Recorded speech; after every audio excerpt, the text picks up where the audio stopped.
आजको यस भिडियोमा हामीहरू ASP.NET मा फर्स्ट वेब पेजलाई क्रिएट गर्न सिक्नेछौँ। यो भिडियो हेरिसकेपछि तपाईहरुले ASP.NET मा प्रोजेक्टलाई कसरी क्रिएट गरिन्छ, के कस्ता टुलहरुको आवश्यकता पर्छ ASP.NET को प्रोजेक्टलाई रन गर्नको लागि त्यसको बारेमा बुझ्नु हुनेछ। त्यसका लागि यो भिडियोलाई अन्तिम सम्म हेर्नु होला। सो हेलो एभ्रीवन, म तपाईहरुको साथी मिलन र यस च्यानलमा तपाईलाई स्वागत छ। आउनुहोस् क्रिएट गरौँ हाम्रो पहिलो प्रोजेक्ट ASP.NET मा। ASP.NET मा प्रोजेक्ट क्रिएट गर्नको लागि सबैभन्दा पहिला तपाईसँग भिजुअल स्टुडियो हुनुपर्छ। यदि तपाईहरुसँग भिजुअल स्टुडियो छैन भने तपाईले सबैभन्दा पहिला कुनै एउटा ब्राउजरमा जानुस् र ब्राउजरमा गइसकेपछि डाउनलोड भिजुअल स्टुडियो भनेर हान्नुस्। भिजुअल स्टुडियो हानेपछि तपाईले यहाँनेर visualstudio.microsoft.com भन्ने छ, यसमा तपाईले क्लिक गर्नुस्। यति क्लिक गरिसकेपछि तपाईलाई यहाँनेर डाउनलोड गर्नलाई अप्सन दिएको छ। तपाईले यो कम्युनिटी भर्जन डाउनलोड गर्नु होला। यो एकदमै फ्री छ, तपाईले यसमा डाउनलोड गरेर यसलाई इन्स्टल गर्नु होला। मेरोमा अलरेडी डाउनलोड छ, त्यसैले मैले यसलाई डाउनलोड गरेन, तपाईले गर्नु होला। र अब म भिजुअल स्टुडियो खोल्न गइरहेको छु। त्यसका लागि भिजुअल स्टुडियो भनेर टाइप गर्छु र म यसलाई इन्टर हान्छु। इन्टर हानिसकेपछि हाम्रो भिजुअल स्टुडियो खुल्दै छ। मेरोमा 2022 रहेको छ, तपाईकोमा के छ त्यो अनुसार खोल्नु होला। र तपाईहरुले यहाँनेर लेफ्ट साइडमा प्रोजेक्टहरु देख्न सक्नुहुन्छ। यो चाहिँ पहिले नै क्रिएट गरिसकेका प्रोजेक्ट हुन्। अब हामीले नयाँ प्रोजेक्ट क्रिएट गरौँ। त्यसका लागि तपाई क्रिएट अ न्यू प्रोजेक्टमा जानुस्। यहाँनेर यस्तो इन्टरफेस देख्नुहुन्छ।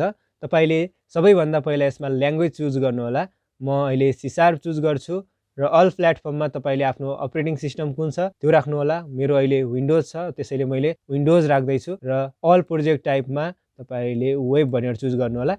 यति गरिसकेपछि तपाईले यहाँनेर देख्न सक्नुहुन्छ फर्स्टमा ASP.NET कोर वेब एप भनेर आएको छ। यदि तपाईकोमा यो आएको छैन भने तपाई सबैभन्दा अन्तिममा जानुस् र यहाँनेर तपाईले install more tool and features भनेर देख्नु भएको होला, यसमा क्लिक गर्नुस्। तपाईले यहाँनेर देख्न सक्नुहुन्छ ASP.NET एन्ड वेब डेभलपमेन्ट भन्ने छ। यो तपाईकोमा टिक लागेको हुनुपर्छ। यदि टिक लागेको छैन भने त्यो आउँदैन, त्यसैले तपाईले यहाँनेर टिक लाउनु होला। टिक लगाइसकेपछि यहाँनेर मोडिफाई भन्ने बटन आउँछ। तपाईले यहाँनेर मोडिफाईमा टिक लगाएर तपाईले मोडिफाई गर्नुभयो भने जुन यो ASP.NET एन्ड वेब डेभलपमेन्ट भन्ने छ यो चाहिँ हाम्रो भिजुअल स्टुडियोमा इन्स्टल हुन्छ। त्यसैले तपाईले यसमा टिक लगाएर मोडिफाई गर्नु होला। मेरोमा अलरेडी पहिले नै टिक लागेर इन्स्टल भएको छ, त्यसैले मेरोमा आएको छ।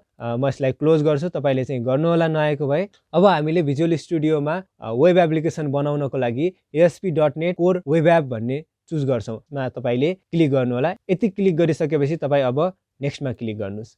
नेक्स्टमा क्लिक गरिसकेपछि यहाँनेर प्रोजेक्टको नाम दिन भनेको छ। मैले अहिले फर्स्ट वेब एप भनेर प्रोजेक्टको नाम दिन्छु। अनि तपाईले लोकेसन कहाँ दिने त लोकेसन चुज गर्नु होला।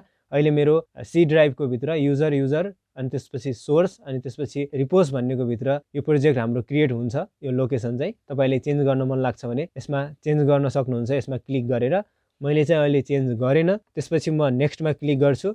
नेक्स्टमा क्लिक गरिसकेपछि यहाँनेर फ्रेमवर्क चुज गर्न भनेको छ। यसमा .NET 6.0 लङ टर्म सपोर्ट छ, ठीक छ। यसलाई डिफल्ट नै छाड्दिनु होला र कन्फिगर HTTP यहाँनेर यो भनेको छ, तपाईले यसमा डिफल्ट नै छाड्दिनु होला। म क्रिएट गर्छु।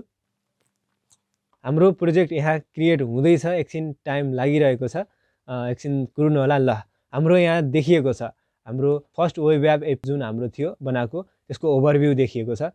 तपाईले यहाँनेर देख्न सक्नुहुन्छ build your app, connect to the cloud, learn your ID भनेर देखेको छ। हामीले यसलाई चाहिँ पहिला बन्द गरौँ, यसको अहिले हामी कुनै काम गर्दैनौँ। प्रोजेक्ट बनाइसकेपछि हामीलाई चाहिँ भिजुअल स्टुडियोले हामीलाई एउटा प्रोजेक्ट क्रिएट गरेर दिन्छ र त्यो प्रोजेक्ट कस्तो देखिन्छ फर्स्टमा म तपाईलाई यसको आउटलुक देखाउँछु अनि त्यसको बारेमा डिस्क्राइब गरौँला है त। फर्स्टमा तपाईले यहाँनेर देख्नु भएको होला फर्स्ट वेब एप भनेर छ। तपाईले यसको ड्रप डाउनमा क्लिक गर्नुभयो भने तपाईले यहाँनेर सर्भर चुज गर्नुस्।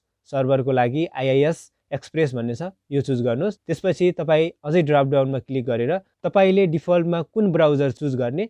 मेरो अहिले डिफल्ट चाहिँ माइक्रोसफ्ट एज रहेको छ। तपाईले Firefox, Google Chrome, internet explorer तपाईले जुन पनि चुज गर्न सक्नुहुन्छ। मेरोमा अहिले माइक्रोसफ्ट एज छ, ठीक छ, यही नै होस्। र तपाईले यसमा रन गर्नुस्। रन गरिसकेपछि हाम्रो भिजुअल स्टुडियोले क्रिएट गरेको प्रोजेक्ट हाम्रो खुल्दै छ, एकछिन टाइम लाग्छ। र साथीहरु हाम्रोमा यो भिजुअल स्टुडियोले क्रिएट गरेको एउटा प्रोजेक्ट खुलेको छ। यहाँनेर तपाईले देख्न सक्नुहुन्छ एउटा होम भन्ने छ, एउटा चाहिँ पोलिसी भन्ने छ। तपाईले होममा क्लिक गर्नुभयो भने यो URL देख्नुहुन्छ होला। त्यसपछि पोलिसीमा क्लिक गर्नुभयो भने तपाईँले यस्तो URL देख्नुहुन्छ र यसको बारेमा अब हामी कुरा गरौँ। हाम्रो यो भिजुअल स्टुडियोले हामीलाई जब हामीले हाम्रो प्रोजेक्टलाई रन गर्छौँ तब हामीलाई एउटा ब्राउजर खोलिदिन्छ है त। यदि मैले यसलाई स्टप गरेँ भने यो ब्राउजर पनि जान्छ। र अब हामी कुरा गरौँ यो जुन सोलुसन एक्सप्लोरर छ यसको बारेमा। तपाईँले यहाँनिर देख्न सक्नुहुन्छ सोलुसन एक्सप्लोरर। यो तपाईँकोमा आएको छैन भने तपाईँ भ्यूमा गएर सोलुसन एक्सप्लोरर भन्ने छ यहाँ, त्यसमा क्लिक गर्नु होला, यो आउँछ है त। यो सोलुसन एक्सप्लोररमा हामीले सबैभन्दा पहिला हाम्रो जुन प्रोजेक्टको नाम थियो त्यो देखिरहेका छौँ र यसको भित्र विभिन्न किसिमका फाइलहरू तपाईँले देख्नुभएको होला। यहाँनिर तपाईँले program.cs भनेर देख्नुभएको होला। यो फाइललाई तपाईँले क्लिक गर्नुभयो भने यहाँनिर कोडहरू छ। यो कोडले चाहिँ मेनली के काम गर्छ भने हाम्रो एप्लिकेसनलाई कन्फिगर गर्न चाहिँ अलाउ गर्छ है त। तपाईँले यहाँनिर विभिन्न किसिमका अरू पनि फाइलहरू देख्नुभएको छ। त्यो मध्येमा सबैभन्दा हामीले मेन काम गर्ने भनेको पेजेस भन्ने फाइल हो। यो जुन पेजेस भन्ने फाइल छ यसले चाहिँ हाम्रो पेजहरू र समरीहरू कन्टेन गर्ने काम गर्छ र यसको भित्र तपाईँले सेयर भन्ने फोल्डर देख्नु भएको होला। तपाईँ यसमा क्लिक गरेर हेर्नुभयो भने दुईवटा यसको भित्र फाइल छ र यो जुन सेयर भन्ने छ यसले चाहिँ हाम्रो जुन वेब पेजको टेम्प्लेट हुन्छ त्यो चाहिँ कन्टेन गर्ने काम गर्छ यसले। यो जुन .cs HTML देख्नुभएको छ ASP.NET मा हामीले जुन वेब पेज क्रिएट गर्छौँ त्यसको डिजाइनको एक्सटेन्सन चाहिँ हाम्रो .cs HTML हुन्छ है त। यो कुरा चाहिँ तपाईँले ख्याल गर्नु होला। र तपाईँले यहाँनिर index.cs HTML भन्ने देख्नुभएको होला। यो हाम्रो एप्लिकेसनको मेन फाइल हो। तपाईँले यसमा क्लिक गर्नुभयो भने यहाँनिर तपाईँले केही चिजहरू देख्नुहुन्छ, यसको बारेमा म एकछिनमा कुरा गर्छु। फर्स्टमा हामी चाहिँ यसलाई फेरि रन गरौँ है त। जब हामीले यो प्रोजेक्टलाई रन गर्छौँ तब हाम्रो सबैभन्दा पहिला चाहिँ index.cs HTML भन्ने खुल्छ। यो फर्स्टमा जुन रन हुँदाखेरि देख्नुभएको छ तपाईँले त्यो चाहिँ यो पेज हो। यो पेज हाम्रो जस्तै मैले यहाँनिर वेलकम छ, लर्न एबाउट यो भनेर छ, यो मैले यसलाई चेन्ज गर्छु है त। यसलाई म सबै काटिदिन्छु र यहाँनिर म यसमा लेख्छु this is my first web page in ASP.NET core भनेर लेखेँ मैले र म यसलाई सेभ गर्छु र तपाईँ यसलाई स्टप गर्नु होला र फेरि यसमा तपाईँ क्लिक गर्नु होला।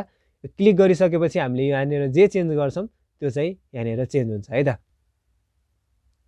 र यहाँनिर तपाईँले देख्न सक्नुहुन्छ यहाँनिर this is my first web page in ASP.NET core भनेर आएको छ। हामीले इन्डेक्स पेजमा चेन्ज गरेका थियौँ। यो फर्स्टमा हाम्रो इन्डेक्स पेज देखिने भएको हुनाले हाम्रो चाहिँ यो देखिएको छ। र अर्को रहेको छ हाम्रो प्राइभेसी। प्राइभेसीमा पनि त्यस्तै कुरा रहेको छ। तपाईँले यहाँनिर जे लेख्नुभयो त्यो नै प्राइभेसीमा देखिन्छ। जस्तै हामीले हेर्न सक्छौँ यहाँनिर जुन प्राइभेसी भन्ने छ यसमा क्लिक गर्नुभयो भने यहाँनिर तपाईँले देख्न सक्नुहुन्छ privacy policy use this page in detail भनेर छ। यो जुन यहाँनिर लेखिएको छ त्यही नै हाम्रो यता डिस्प्ले हुन्छ र हाम्रो भिजुअल स्टुडियोले जब हाम्रो प्रोजेक्ट क्रिएट गर्छ त्यति बेला चाहिँ हाम्रो इन्डेक्स र प्राइभेसी यिनी फाइलहरू अटोमेटिक क्रिएट गरिदिन्छ। तपाईँले यहाँनिर जुन यो कोड देख्नुभएको छ तपाईँले यसको पछाडि कसरी काम भइरहेको छ त त्यसको बारेमा हेर्न चाहनुहुन्छ भने तपाईँ यसमा राइट क्लिक गर्नुहोस्। राइट क्लिक गरेर भ्यू कोड भन्नेमा क्लिक गर्नुहोस्। भ्यू कोडमा क्लिक गरिसकेपछि यहाँनिर तपाईँले देख्न सक्नुहुन्छ यहाँनिर पछाडि काम हुने चिजहरू चाहिँ यहाँनिर कोडमा हुन्छ है त। यसको बारेमा हामी पछि प्रोजेक्ट गराउने बेला कुरा गरौँला।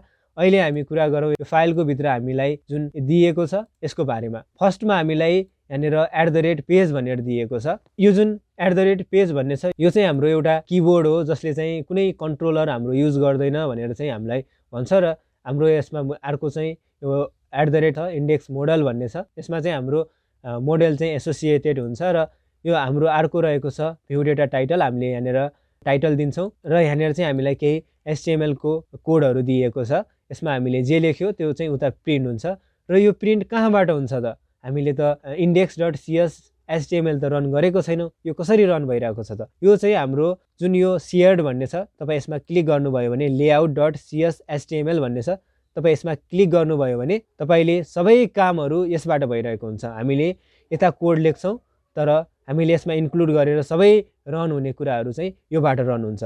तपाईँले यहाँनिर अलि तल जानुभयो भने तपाईँले यहाँनिर देख्न सक्नुहुन्छ हाम्रो जुन इन्डेक्स भन्ने छ त्यो चाहिँ यहाँ इन्क्लुड भएको छ। तपाईँले यहाँनिर देख्नु भएको होला होम भन्ने छ, यहाँनिर चाहिँ इन्डेक्स इन्क्लुड भएको छ। प्राइभेसी यहाँनिर इन्क्लुड भएको छ।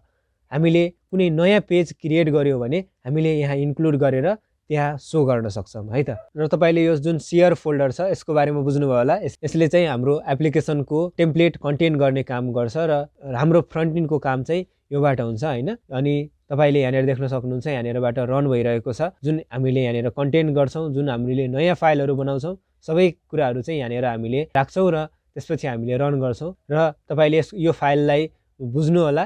र साथीहरू अब हामीले एउटा नयाँ फाइल बनाऊ र त्यसपछि हामीले हेरौँ कि कसरी हामीले चाहिँ फाइलहरूलाई इन्क्लुड गरेर त्यसलाई चाहिँ डिस्प्ले गर्छौँ त्यसको बारेमा हेरौँ है त। त्यसका लागि तपाईँ यो पेजेस भन्नेमा राइट क्लिक गर्नुहोस्। राइट क्लिक गरिसकेपछि तपाईँले यहाँनिर एड देख्नुभएको होला, एडमा क्लिक गर्नुहोस्। एडमा क्लिक गरिसकेपछि तपाईँ चाहिँ यहाँनिर रेजर पेजमा जानुपर्छ, तर यहाँनिर डिस्प्ले भएको छैन। यो डिस्प्ले किन भएको छैन म तपाईँलाई भन्छु। यो डिस्प्ले नहुनुको कारण भनेको हाम्रो यहाँ रन भइरहेको छ। तपाईँले यसलाई स्टप गर्नु होला। तपाईँलाई कुनै पनि केही प्रब्लम आयो भने पहिला चाहिँ तपाईँले यो रन भएको छ कि नै, रन भएको बेला कुनै चिजहरू हाइड भएको हुन्छ, त्यो रन चाहिँ बन्द गर्नु होला तपाईँले। र म यसमा राइट क्लिक गर्छु। राइट क्लिक गरिसकेपछि यहाँनिर एड भन्ने छ, तपाईँ एडमा जानुहोस् र एडमा गइसकेपछि यहाँनिर रेजर पेज भन्ने छ, तपाईँ यसमा क्लिक गर्नुहोस्। यदि क्लिक गरिसकेपछि यहाँनिर तपाईँले रेजर पेज इम्पिटी भन्ने छ, यसमा क्लिक गर्नुहोस्। यसमा क्लिक गरिसकेपछि तपाईँ यहाँनिर एडमा क्लिक गर्नुहोस्। एडमा क्लिक गरिसकेपछि यहाँनिर हामीलाई नाम दिनुपर्ने हुन्छ। यहाँनिर तपाईँको पेजको नाम दिनु होला। ल मैले अहिले एबाउट भनेर दिएँ, about.cshtml। यसको एक्सटेन्सन चाहिँ cshtml हुन्छ र तपाईँले यसपछि एड गर्नु होला। एड गरिसकेपछि तपाईँले यहाँनिर यस्तो कोड सो हुन्छ र तपाईँले यसमा मोड्युललाई युज गर्ने हो भने यो कोड राख्नु होला। यदि तपाईँले राख्ने होइन भने यसलाई नराख्न पनि सक्नुहुन्छ, यसलाई हटाउँदा पनि हुन्छ।